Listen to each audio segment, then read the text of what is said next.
Welcome to E&E 101. This is the first video in the series aimed to understand the fundamentals of electrical and electronics engineering. In today's episode, let's try to understand some basic concepts like what are charges, why do some elements conduct electricity and some don't, what is electricity, what is current and voltage, and how are both related to each other. So, without any further delays, let's get started.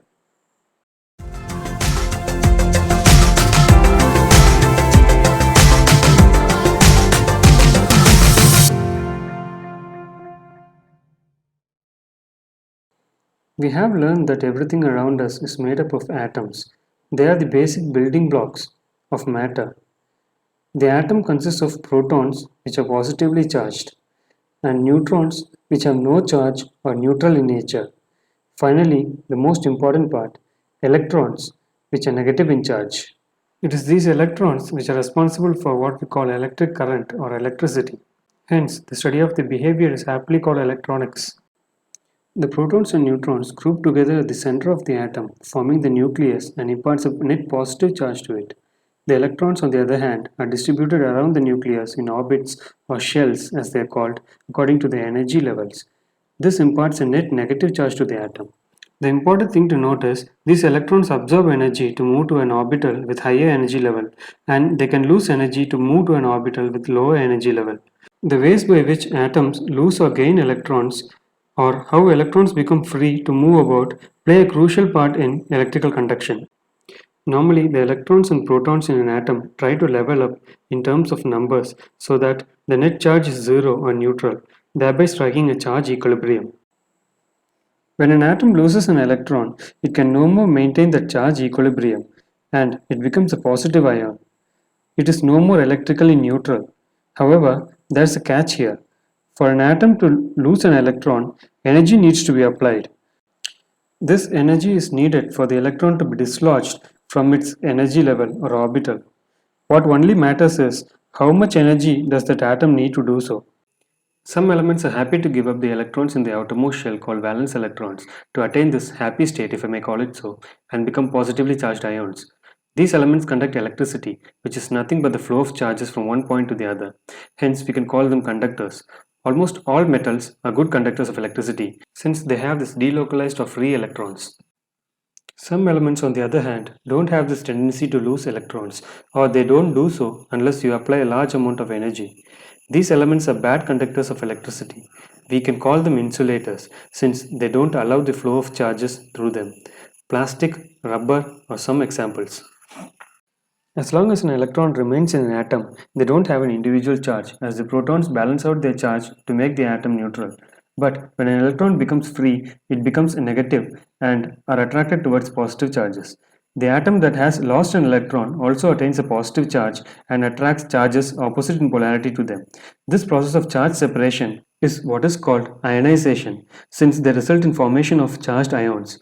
The charge is quantized, meaning it has a number 1.602 into 10 to the power of minus 19 coulomb. It is a positive number for positive ion and a negative for an electron.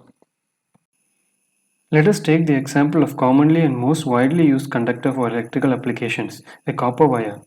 Let's zoom into the metallic structure of the wire to understand what is happening there. That makes it a good conductor of electricity. Copper is an element which has an atomic number of 29. It just means that it has 29 protons and 29 electrons. As you have seen, the number of protons and electrons are same and the atom is neutral.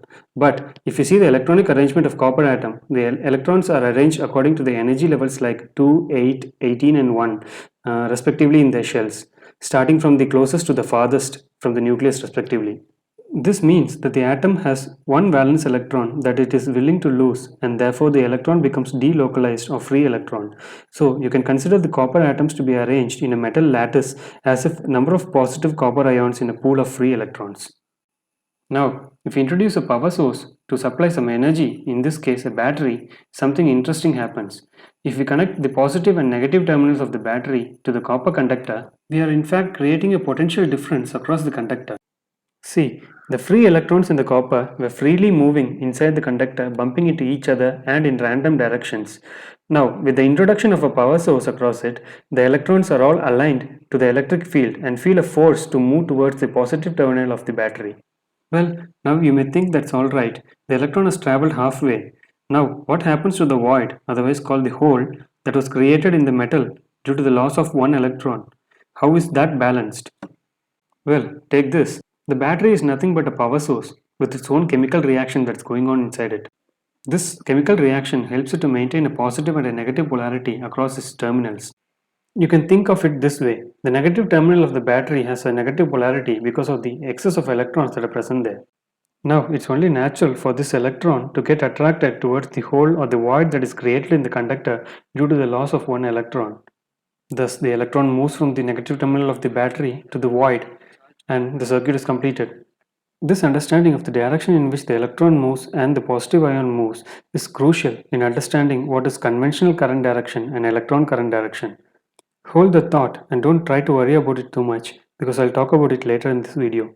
By connecting the battery to the copper wire, what we have actually achieved is the movement of electron from the negative terminal of the battery through the conductor to the positive terminal, thereby completing the circuit.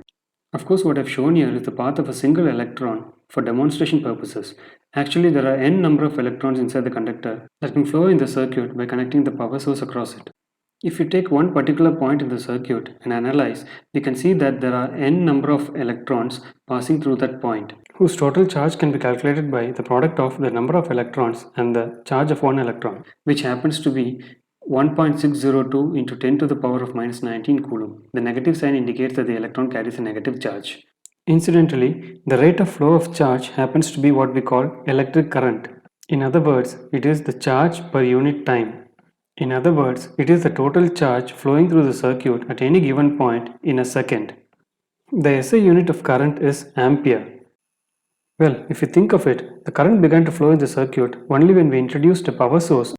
For understanding purposes, this power source seems to be applying a force literally on the free electrons in the conductor to make them move from one point to the other, thereby eventually resulting in the flow of electric current. This force that the power source applies is what we call voltage or potential difference. The higher the voltage, the higher the force on the electron to move. You can imagine it like being the pressure difference in your plumbing, which causes water to flow from a point of higher pressure to a point of lower pressure. You can literally apply this analogy to the electrical circuit, where voltage is analogous to the pressure difference, current is analogous to the amount of water flowing through the pipe, and resistance is analogous to the diameter of the pipe if you consider the pipe as the conductor. This brings us to the most important property of a conductor, resistance. When the current flows through the conductor, the electrons bump into each other and with other electrons, thereby resulting in loss of energy in the form of heat mostly. This impedes the flow of current, and this opposition offered by the conductor to the flow of electrons through it is called resistance. And it varies for different types of conductors. It's mostly dependent on the metallic structure or the makeup of that conductor. Now that you've seen what current, voltage and resistance is, Ohm's law talks about the relationship between current and voltage. Let's take a piece of wire and connect a battery across its terminals. Let's say the battery applies a voltage of V across the conductor and R be the resistance of the conductor. Now, as we have seen previously, when the circuit is closed, a current I starts to flow from the positive of the battery to the negative terminal through the conductor. But wait, didn't we see that the electron flows from the negative of the battery through the conductor to the positive terminal? But here we have represented the current direction opposite to that of the electron current. So, what's happening here? I'll briefly pause here to explain the convention used here. In a closed circuit, the electron of course flow from the negative terminal of the battery through the conductor to the positive terminal. There's no doubt in it. This sign convention is called electron current direction. But if you can see electric current as the flow of electrons from negative to positive terminal, you can also say that it is the flow of positive ions from the positive terminals to the negative terminal of the battery. The logic is the same, but this doesn't disprove what we have learned till now. For all practical reasons and for the ease of circuit analysis, the conventional current direction is the most widely used when it comes to circuit analysis. This is the part where most beginners get confused and get lost during circuit analysis. So I would recommend, while you understand the current flow is actually the flow of electrons, you follow the conventional current direction in your circuit. Now coming back to Ohm's law, It states that at constant temperature in a closed circuit, the current flowing through the conductor is directly proportional to the voltage applied across it. This is represented by the equation V equals I into R. What it actually means is, if you increase the voltage applied in a closed circuit, then the current flowing through the circuit increases proportionally to the increase in voltage. This proportionality constant is what we call the resistance, and it is given by the ratio of voltage to the current. With that, we come to the end of the first episode in the ENE 101 series of videos. I'll come back with a follow-up to this video in the next episodes. I hope you are able to learn something from today's episode. If you want more videos like this, please support my channel. Please subscribe to it and share it with your friends. Until I see you next time with another video, remember, engineer, experiment, and educate.